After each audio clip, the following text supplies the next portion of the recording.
यह कहानी है सुजानपुर गांव की। ये गांव बहुत ही ज्यादा सुंदर है, अपने आप में एक स्वर्ग है। वहां के रहने वाले लोग भी बहुत अच्छे हैं। इस गांव में चारों तरफ हरियाली, नदी, नाले, पहाड़, फूलों के बाग हैं। गांव के लोग खेती बाड़ी का काम करते हैं।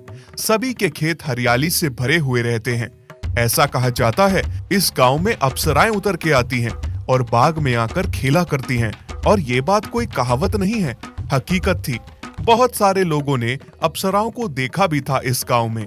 महुआ और नीमा दो पति पत्नी का जोड़ा रहता था। सबसे ज्यादा अच्छे खेत नीमा और महुआ के थे। फिर एक दिन की बात है।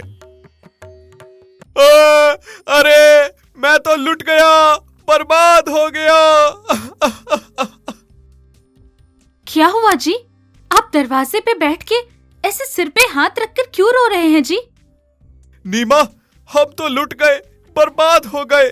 हमारे खेतों की फसल ना जाने किसने रातों रात बर्बाद कर दी। सारी फसल उजड़ गई है और सबसे ज्यादा चिंता तो मुझे अपनी गाय लक्ष्मी और उसके बच्चे की हो रही है, क्योंकि हमारी घास वाले खेत की फसल भी किसी ने उजाड़ दी है। सारी की सारी घास उजड़ चुकी है। अब हम अपनी गाय और उसके बच्चे को क्या खिलाएंगे? ये आप क्या कह रहे हैं जी? अब हम क्या करेंगे? हमारी लक्ष्मी क्या खाएगी? अरे बेटा, ये मालिक और मालकिन क्यों रो रहे हैं? कोई चिंता वाली बात हो गई है क्या? महुआ और नीमा बहुत चिंता में थे कि अब वो क्या करेंगे। एक तो उनकी फसल किसी ने बर्बाद कर दी, ऊपर से उनके पास घास की फसल भी नहीं रही। अब नीमा, ये देखो, बस इतनी सी घास बची है। खींच के 2 दिन ही चलेगी। उसके बाद हम लक्ष्मी और उसके बच्चे को क्या खिलाएंगे? लक्ष्मी महुआ और नीमा की सारी बातें सुन लेती है। मेरे मालिक और मालकिन बहुत चिंता में हैं और उनकी परेशानी का कारण मैं हूँ। हमेशा उन्होंने मेरा ख्याल रखा है। अगर आज वो इस समय परेशानी में है तो मुझे भी उनकी कुछ मदद करनी चाहिए। लक्ष्मी, तुम चारा क्यों नहीं खा रही हो? क्या बात है? वो मालिक, आजकल मुझे ना भूख कम लग रही है, इसलिए मैं चारा कम खा रही हूँ। क्यों, क्या हुआ? तुम्हारी तबीयत तो ठीक है ना? तुम बीमार तो नहीं हो? नहीं मालिक, सब सही है। आपके और मालकिन के रहते भला कभी मेरी तबीयत खराब हो सकती है? लक्ष्मी जानबूझ के चारा नहीं खा रही थी, क्योंकि उसे पता था कि उसका मालिक महुआ और मालकिन नीमा बहुत चिंता में है। अगर मैं चारा कम खाऊंगी तो इससे थोड़ा तो घास बच जाएगा। कुछ दिन निकल जाएंगे। मालिक और मालकिन को भी मेरी वजह से जो चिंता है कि मैं घास के बिना भूखी रह जाऊंगी, वो थोड़ी कम हो जाएगी। और रही बच्चे की बात, तो उससे मैं अपना दूध पिला लूंगी, जिससे उसका गुजारा हो जाएगा और खुद कम चारा खाकर भी गुजारा कर ही लूंगी। नीमा, एक तो खेतों की चिंता है। खेतों में कुछ भी नहीं बचा है, ना फसल ना घास। ऊपर से लक्ष्मी भी घास नहीं खा रही है। ना जाने उसे भी क्या हो गया है, वो भी बात नहीं कर रही है। मैं जानती हूँ, मुझे पता है कि लक्ष्मी चारा क्यों नहीं खा रही है। क्योंकि उसे पता है कोई हमारी फसल बर्बाद कर चुका है और हमारे पास उसके लिए चारा नहीं है। इसलिए वो कम कम खा रही है, ताकि चारा ज्यादा दिन तक चले और हम लोगों की चिंता थोड़ी कम हो। क्या तुम सच कह रही हो नीमा? बेचारी लक्ष्मी, वो हमारा इतना सोच रही है। अगर लक्ष्मी हमारे बारे में इतना सोच सकती है, तो क्या हम उसके लिए इतना भी नहीं कर सकते? हमें भी उसके लिए कुछ ना कुछ करना चाहिए। हमें भी उसके लिए चारे का इंतजाम करना चाहिए। हाँ जी, हमें कुछ करना चाहिए। क्या हम दोबारा चारा नहीं उगा सकते हैं? जानती हूँ, फसल तो दोबारा नहीं उगा सकते, लेकिन थोड़ा चारा ही उगा लेते हैं लक्ष्मी के लिए। पर कैसे नीमा? हमारे पास ना तो फसल के बीज हैं और ना ही घास के बीज। हम लोग कहां से बीज बोएंगे? और इस समय तो किसी के पास बीज भी नहीं होंगे कि हम किसी से मांग कर लाएं। सबने अपने अपने खेतों में बीज बोकर खत्म कर लिए होंगे। हम कहां से बीज लाएंगे? आप रुकिए जी, मैंने कुछ पुरानी घास की बीज संभाल के रखी थी। अगर वो खराब नहीं हुई होगी तो हम उसको बो देते हैं। क्या पता उससे थोड़ी सी घास हो जाए। क्या तुम सच कह रही हो? तुम्हारे पास पुराने बीज हैं? नीमा पुराने बीज महुआ को लाकर देती है और वो दोनों उदास मन से अपने खेतों में चारे के पुराने बीज को बो देते हैं, इस उम्मीद में कि शायद थोड़ा सा चारा उग जाए। नीमा और महुआ खेतों में बीज बो रहे थे कि तभी वहीं बंसी और हरिया आ जाते हैं और महुआ के जले पर नमक छिड़कते हैं। अरे ओ महुआ, तू क्या कर रहा है? अरे भाई, वो मैं अपने खेतों में चारे के लिए बीज बो रहा हूं। इतने पुराने बीज? मुझे तो लगता है ये सड़ गए होंगे। तो इन पुराने बीजों को बो के क्या करेगा? इससे तो कुछ भी नहीं निकलने वाला। अरे हरिया, तू किस पागल को समझा रहा है? ये महुआ तो है ही पागल। इसे इतने समझ नहीं आ रहा कि किस समय बीज बोए जाते हैं। अब तो सभी लोगों की फसल पक के तैयार भी हो गई है, घास भी बन गई है और ये पागल अभी घास के बीज बो रहा है। मैं तो कहता हूं तू अपनी गाय मुझे दे दे, मैं उसकी देख रेख अच्छे से करूंगा। मेरे पास तो इतना सारा चारा है कि पेट भर के खाएगी वो। नहीं नहीं भाई, मैं अपनी गाय का खुद ख्याल रख सकता हूं। कुछ ना कुछ कर लूंगा मैं, तुम चिंता ना करो। देखा हरिया तुमने, रस्सी जल गई पर अभी तक बल नहीं गया। सारी फसल और चारा तबाह हो गया इसका, पर अकड़ देखो कैसी है इसमें अभी तक। हाँ, ये तो पहले से ही घमंडी था, तभी तो देखो कैसे इसके साथ क्या हो गया। ये बर्बाद हो गया। ऐसा क्यों कहते हो भाइयों? यकीन मानो, मैंने कभी किसी चीज पर घमंड नहीं किया। अब तो तू यही कहेगा। चल हरिया, चलते हैं, भलाई का तो जमाना ही नहीं रहा। ना जाने क्यों नीमा, इन लोगों को मुझसे पता नहीं क्या दिक्कत है, हमेशा मेरे साथ गलत बातें करते हैं। आप दुखी क्यों होते हैं जी? आप ऐसे दिल ना तोड़िए। हम बहुत मेहनत से ये बीज बो रहे हैं। ऊपर वाला हमारी मेहनत देखकर क्या पता हमारी मेहनत का फल हमें दे दे। पुरानी बीज ही सही, क्या पता उग जाए। नीमा और महुआ ने इस उम्मीद में बीज बो दिए थे कि क्या पता थोड़े ही सही लेकिन घास हो जाएगी, और देखते ही देखते थोड़े दिनों में घास उग आई। देखा जी, मैं ना कहती थी, उम्मीद ना छोड़िए। क्या पता ऊपर वाला हमारी मेहनत का फल हमें दे ही दे। देखा, खेत में घास आ गई ना। हाँ नीमा, तुम सही कहती हो, पर दिक्कत तो ये भी है ना कि घास बहुत थोड़ी सी है। थोड़े दिनों में ये खत्म हो जाएगी और फिर पूरा साल हम लक्ष्मी को क्या खिलाएंगे? आप चिंता न कीजिए, ऊपर वाला फिर से हमें कोई ना कोई रास्ता दिखा ही देगा। ये लो लक्ष्मी, अब पेट भर चारा खाओ। हमने तुम्हारे लिए अपने खेत में चारा उगा लिया है। लक्ष्मी, मैं जानती हूँ तुम इतने दिनों से इसलिए खाना अच्छे से नहीं खा रही थी। तुम्हें पता था कि चारा नहीं है। तुम हमें परेशान नहीं करना चाहती थी। मालिक मालकिन, मुझे तो इस बात की खुशी है कि मुझे आप जैसे मालिक मिले हैं।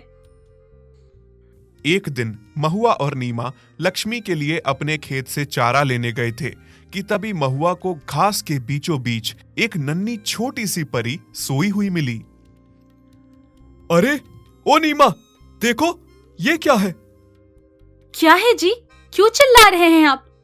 हाँ, ये तो कोई नन्ही परी है, अप्सरा है, और ये सोई हुई है। थोड़ी देर बाद नीमा और महुआ की बातें सुन के परी की नींद खुल जाती है। कौन हो तुम और यहाँ पर कैसे आई हो? मैं एक परी हूँ। कल रात को हम बहुत सारी परियां धरती लोक पर उतर आई थी। यहाँ पे हमें सबसे अच्छे नजारे लगे और हम सब यहाँ खेलने लगी। तभी मेरा एक पंख टूट के यहाँ तुम लोगों के खेतों में गिर गया।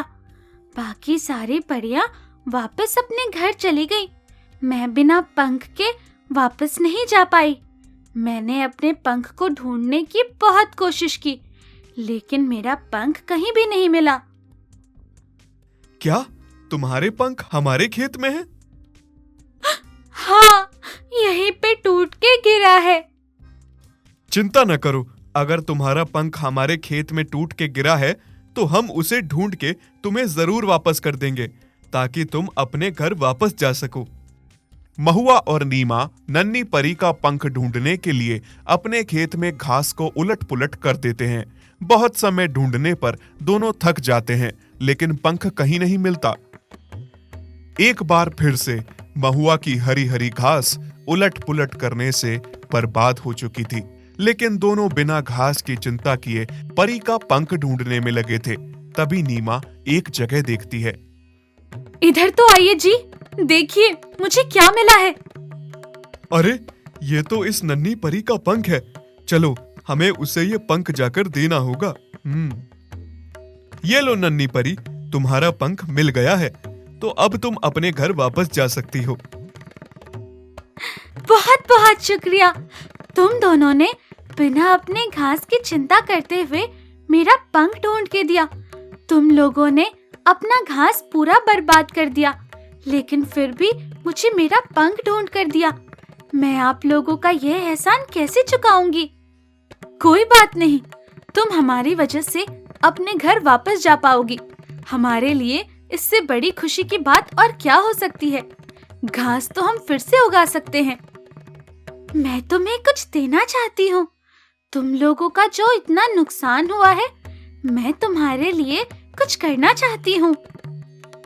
नन्ही परी अपनी जादुई छड़ी से महुआ के खेतों का हरा हरा घास फिर से वापस वैसा ही कर देती है।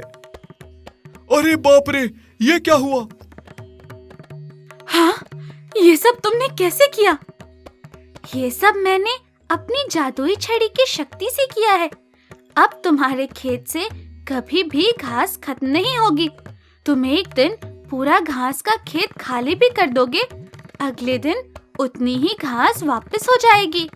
हर रोज तुम्हें इस खेत से नई नई घास मिलेगी। ये कभी भी ना खत्म होने वाली घास है। अच्छा, तो अब मैं चलती हूँ। यह कह के वो नन्ही परी आसमान में उड़कर चली जाती है। नीमा और महुआ रोज अपने खेतों से घास काट के लक्ष्मी के लिए ले जाते। अगले ही दिन जाकर देखते तो वहां पर फिर से नई घास उगती। वो कभी भी ना खत्म होने वाली घास की खेती बन गई थी। ये देखकर सारा गांव महुआ और नीमा से चलने लगा था। देखा तुमने हरिया, इस महुआ के खेत में कोई जादुई घास है जो कभी खत्म नहीं होती।